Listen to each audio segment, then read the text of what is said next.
Guys, welcome to disabilities and associated subjects. मेरा नाम है सुरभि गुप्ता। हम क्यों पढ़ रहे हैं डिसेबिलिटी के बारे में? डिसेबिलिटी के बारे में क्यों ज़रूरी है जानना? Is it beneficial to know about it और such a waste of time? हम में से शायद कई लोगों को ये याद तक नहीं होगा कि हमने बचपन से लेके आज तक कितने डिसेबल लोगों को देखा है, और अगर देखा भी है तो क्या हम उनमें डिफ्रेंशिएट कर पाते हैं? क्या हम ये जान पाते हैं कि उनकी जो प्रॉब्लम है वो क्यूरेबल है या नहीं? क्या हम उनकी कोई हेल्प कर सकते हैं? कुछ लोग इस वीडियो को यह सोच के स्किप कर देंगे कि अब ये हमारे मतलब का नहीं है क्योंकि हम एक नॉर्मल पर्सन हैं, लेकिन नहीं। You can help to others as well as yourself by the awareness to know what kind of things should not be happen which can cause disability. अगर वर्ल्ड वाइड टोटल पॉपुलेशन की बात की जाए, अगर data की बात की जाए तो 15% लोग ऐसे हैं जो डिसेबल हैं, और सिर्फ इंडिया में डिसेबल लोगों का जो परसेंट है वो है 2.21। दिखने में बहुत और सुनने में बहुत कम लग रहा है, लेकिन ये नंबर 2 करोड़ 19 लाख के आसपास है। यानी कि बहुत ज़्यादा क्वांटिटी में लोग डिसेबल हैं। आज हम ऐसी दो डिसेबिलिटीज़ के बारे में बात करेंगे जिसमें एक तो बहुत नोन टू है और एक के बारे में लोग अवेयर नहीं हैं, जो कि बहुत माइल्ड से लेके सीवियर लेवल तक की प्रॉब्लम उसमें आती हैं। जिसमें पहला है सेरिब्रल पाल्सी। सबसे पहले 1760 में सर्जन विलियम लिटिल ने इसके बारे में बताया था लोगों को, जिसको हम हिंदी में प्रमस्तिष्कीय पक्षाघात कहते हैं, और इसको सिंपल लैंग्वेज में मस्तिष्क का लकवा भी कहा जाता है।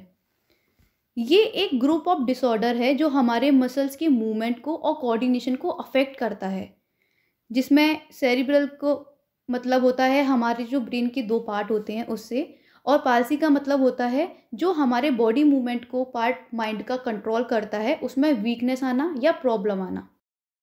सीपी के अगर सिम्टम्स की बात की जाए तो जैसे अगर नॉर्मल बच्चा है उसका जो डेवलपमेंट होता है उसके माइलस्टोन होते हैं कि किस एज पे जाके बच्चा क्या करता है, किस एज पे जाके क्या करता है। लेकिन जिसको सीपी होता है वो बच्चा नॉर्मल डेवलपमेंट उसका नहीं होता, जो उसके नॉर्मल माइलस्टोन होते हैं डेवलपमेंट के वो वैसा नहीं होता है। जैसे कि बच्चा क्रॉलिंग नहीं करता, और बच्चा अकेले खुद से बैठ नहीं पाता है, वो मूव नहीं करता, उसकी मसल्स बहुत फ्लफी हो जाती हैं या फिर बहुत ज़्यादा स्टिफ हो जाती हैं, उसको अपनी मसल्स पे कंट्रोल नहीं रहता, ड्रूलिंग लार का बहना रहता है उसके साथ में, हेड कंट्रोल नहीं होता उसको, स्पीच डेवलपमेंट भी उसका डिले होता है, सीज़र जिसको हम मिर्गी कहते हैं उस तरीके की चीज़ें भी उसके अंदर देखी जाती है, लर्निंग डिफ़िकल्टी देखी जाती है, एक्टिविटी ऑफ डेली लिविंग होता है जो बच्चे की उम्र के साथ जो उसमें आना चाहिए वो करने में डिफ़िकल्टी फ़ील करता है, किसी चीज़ को लीलने में, शकिंग करने में प्रॉब्लम होती है उसको, वॉकिंग करने में प्रॉब्लम होती है, या फिर कुछ सिम्टम्स ऐसे भी हैं जैसे कि वो अपने बॉडी की सिर्फ एक पार्ट का इस्तेमाल कर पाता है, आधे हिस्से का सिर्फ इस्तेमाल कर पा रहा है, एक लेफ़्ट हैंड का या लेफ़्ट लेग का ही इस्तेमाल कर रहा है, या फिर ये राइट हैंड में भी हो सकता है। न्यूरोलॉजिकल प्रॉब्लम्स आती है जैसे कि सीजर्स मैंने आपको बताया, इंटेलेक्चुअल डिसेबल भी बच्चा हो सकता है, ब्लाइंडनेस, हियरिंग इम्पेयरमेंट की प्रॉब्लम्स ही सीपी बच्चों में अक्सर देखी जाती है। उनके अंदर मसल्स कोऑर्डिनेशन नहीं होता है, मसल्स उनकी बहुत स्टिफ हो जाती हैं या फिर बहुत ज़्यादा फ्लफ़ी हो जाती हैं। तो ये सारे सिम्टम्स एक सीपी बच्चे में देखे जाते हैं। Centre for disease control and prevention उन्होंने बताया है कि CP world wide 1.5 to causes of CP की बात की जाए तो अगर ब्रेन तक ऑक्सीजन का प्रचुर मात्रा में ना पहुंचना, यानी कि जब बच्चा माँ के गर्भ से अलग होता है तो उसका जो एनवायरनमेंट होता है वो कम्प्लीटली चेंज हो जाता है। यानी कि पहले तो वो बच्चा माँ के थ्रू ऑक्सीजन ले रहा था, लेकिन अब उसका एनवायरनमेंट चेंज हो चुका होता है, इसलिए जब बच्चा पैदा होता है तो उसको रुलाया जाता है ताकि ऑक्सीजन उसकी बॉडी में पहुँच जाए। उसके बाद एबनॉर्मल ब्रेन डेवलपमेंट, अगर बच्चे का ब्रेन का डेवलपमेंट ठीक से नहीं हुआ है, या फिर बच्चे को सीवियर जॉन्डिस पीलिया हो जाता है अगर बच्चे को। उसके साथ साथ अगर जो माँ है उसको बहुत ज़्यादा सीवियर प्रॉब्लम हो जाती है या इन्फेक्शन हो जाता है, ब्रेन इन्फेक्शन भी इसका एक रीज़न हो सकता है, ब्रेन में ब्लीडिंग हो जाना, या फिर बच्चे का जन्म लेते ही गिर जाना जैसे कि उसकी सर में चोट लग जाए, तो ये सारे कारण हो सकते हैं। रिस्क फैक्टर की बात करें सीपी में तो प्रीमैच्योर बर्थ, यानी कि समय से पहले बच्चे का हो जाना। एक बच्चे को कंप्लीट होने में 9 मंथ लगते हैं, लेकिन अगर वो 9 महीने से पहले हो जाता है और बहुत पहले अगर हो जाता है 7 या 7.5 महीने में, तो ये एक कारण हो सकता है उसका। बच्चे का जन्म के समय 2.5 केजी से वेट कम है या तो ये भी एक कारण है। जहाँ पे ट्विन बच्चे या ट्रिपल बच्चे होते हैं वहाँ पे अधिकतर सीपी किसी ना किसी एक बच्चे में देखा गया है। ब्रीच बर्थ, जैसा कि मैंने पिछली वीडियोज़ में बताया है, जिसमें बच्चे के पैर पहले बाहर आते हैं और सर लास्ट में। RH फैक्टर भी इसका बहुत बड़ा रीज़न है एक। इसके साथ साथ अगर माँ जो है वो टॉक्सिक सब्सटेंस के एक्स टच में आ जाती है या फिर इस तरीके की कोई चीज़ें वो ले लेती है, तो ये भी एक सीपी का कारण हो सकता है। टाइप ऑफ सीपी, मेनली हम 3 बेसिस पे सीपी को पढ़ते हैं, according to severity, according to limbs involve और according to clinical feature. Severity में माइल्ड, मॉडरेट और सीवियर आते हैं। माइल्ड में ऐसे बच्चे आते हैं जिनको मसल्स में प्रॉब्लम तो होती है लेकिन इतनी बहुत माइल्ड लेवल की होती है, यानी कि वो नॉर्मल स्कूल्स में या कहें कि इंक्लूसिव स्कूल्स में पढ़ सकते हैं। डिफ़िकल्टी आती है लेकिन बहुत नहीं आती। मॉडरेट लेवल में वो बच्चे आते हैं जो क्रचेज़ या जो आपके एड्स होते हैं, फिज़िकल एड्स जो होते हैं, उनका यूज़ करते हैं और वो बच्चे स्पेशल स्कूल में पढ़ सकते हैं। लेकिन सीवियर में वो बच्चे आते हैं जिनका बॉडी का कोई भी पार्ट, वो हेड कंट्रोल भी नहीं कर पाते, वो टोटली व्हील चेयर पे होते हैं। वो अपने एक्टिविटी और डेली लिविंग के लिए भी दूसरों पर निर्भर रहते हैं। अकॉर्डिंग टू लिम्ब इन्वॉल्व, ये मेनली 5 टाइप का होता है। पैराप्लीजिया मैंने इसमें नहीं लिख पाया है। मोनोप्लीजिया में या तो आपका एक हाथ या फिर आपका एक पैर सीपी से ग्रसित होता है। हेमीप्लीजिया में आपका या तो लेफ्ट साइड होगा या फिर राइट साइड। डाइप्लीजिया में हमारे पैर होते हैं दोनों इन्वॉल्व और कभी कभी हाथ भी देखे गए हैं। क्वाड्रिप्लीजिया में हमारी पूरी ही बॉडी सीपी से ग्रसित होती है, यानी कि पूरी बॉडी में कहीं भी कंट्रोल नहीं होता है। इसके साथ साथ एक पैराप्लीजिया भी है जिसमें हमारे सिर्फ और सिर्फ पैर ही इन्वॉल्व होते हैं सीपी में। अकॉर्डिंग टू क्लिनिकल फीचर, इसमें सबसे पहले हम स्पास्टिक सीपी को पढ़ते हैं जो हमारे ब्रेन की मोटर कॉर्टेक्स पार्ट को अफेक्ट करता है। इसमें जो हमारी मसल्स होती है बहुत ज़्यादा स्टिफ हो जाती हैं, यानी कि उनमें मसल्स में जो नॉर्मल तनाव होता है वो तो सेम रहता है, लेकिन जब हम अपने उस बॉडी पार्ट से जहाँ पे हमें सीपी है हम उससे कुछ काम करते हैं तो बहुत ज़्यादा प्रेशर फील होता है। हमारी जो मसल्स होती हैं बहुत ज़्यादा वीक हो चुकी होती हैं। एथेटोसिस की बात करें तो बेसिलर गांग्लिया जो हमारे ब्रेन का पार्ट होता है ये इसको अफेक्ट करता है। इसमें जो हमारी मसल्स होती हैं या तो बहुत स्लो हो जाती हैं या तो बहुत रैपिड और जर्की हो जाती हैं, झटके से हम किसी काम को करते हैं। एबनॉर्मल और अनैच्छिक उसमें होता है हमारी, अगर हम किसी ग्लास को उठा रहे हैं तो पहले धीरे जाएगा फिर अचानक से उस तरफ जाएगा हाथ हमारा।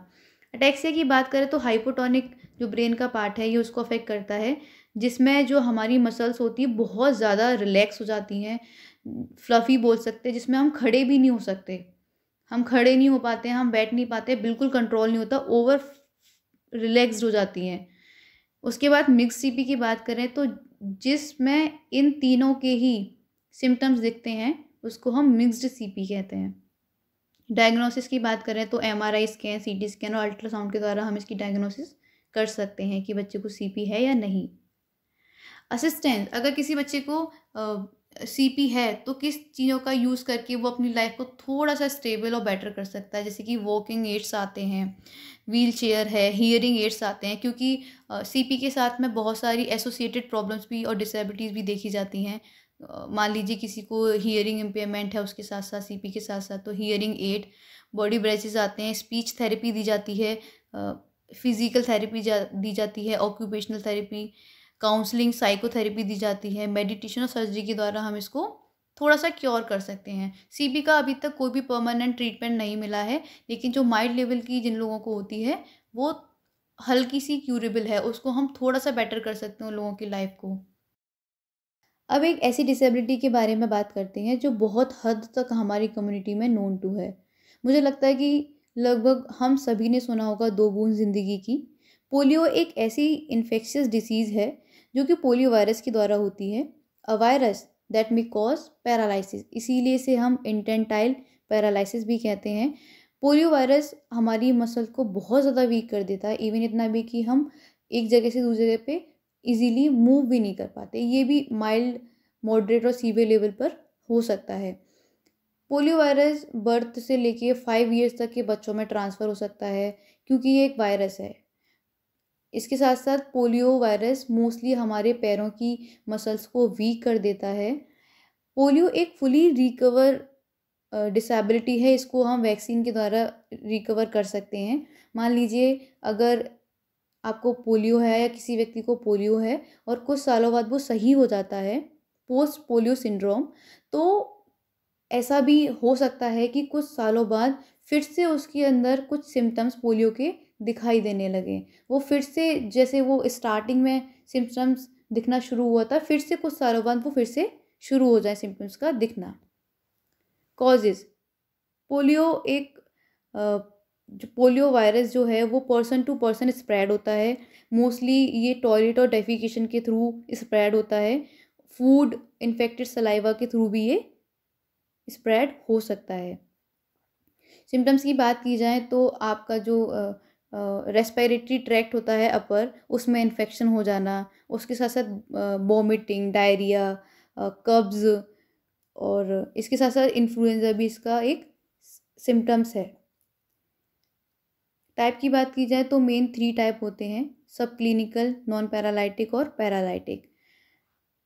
पोलियो क्योंकि हमारे सीएनएस को अफेक्ट करता है, अगर एक नॉर्मल टर्म में पढ़ा जाए तो पोलियो हमारे सीएनएस को अफेक्ट करता है। सब क्लिनिकल में ये सिम्टम्स शो नहीं होते हैं पोलियो के, और हमारे जो सीएनएस होता है उसको भी अफेक्ट नहीं करता। बहुत माइल्ड लेवल का कह सकते हैं। 95% लोगों में जो पोलियो के पेशेंट होते हैं उनमें 95 में सब क्लिनिकल पोलियो का टाइप पाया जाता है।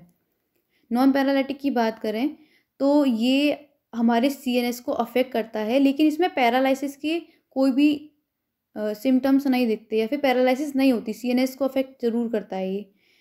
पैरालिटिक की बात की जाए तो इसके अपने 3 टाइप हैं। स्पाइनल पोलियो, जैसे कि आपको नाम से ही दिख रहा होगा कि ये हमारी स्पाइन, सीएनएस के बारे में जब हम बात करते हैं तो हमारा मेन मतलब होता है स्पाइनल कॉर्ड से और ब्रेन से। तो स्पाइनल पोलियो में ये हमारी स्पाइन को अफेक्ट करता है, और बुल्बर पोलियो में ये हमारे जो ब्रेन स्टेम होता है उसको अफेक्ट करता है, और जो थर्ड है इसमें ये दोनों को ही अफेक्ट करता है।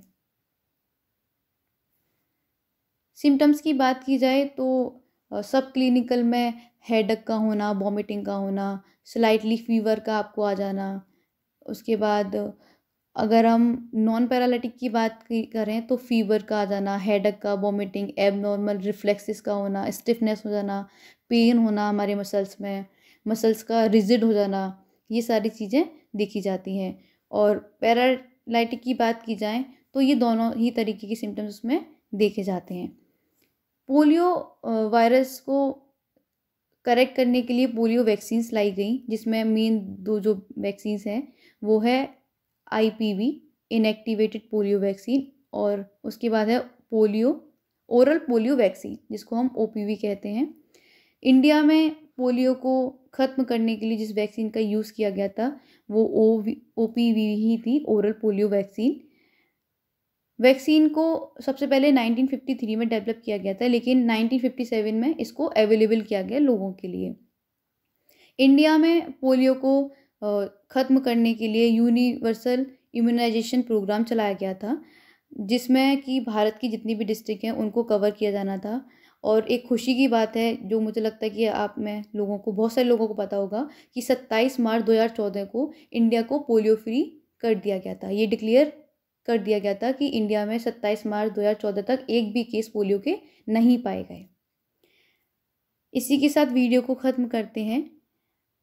Thanks for listening. If you like the video please share.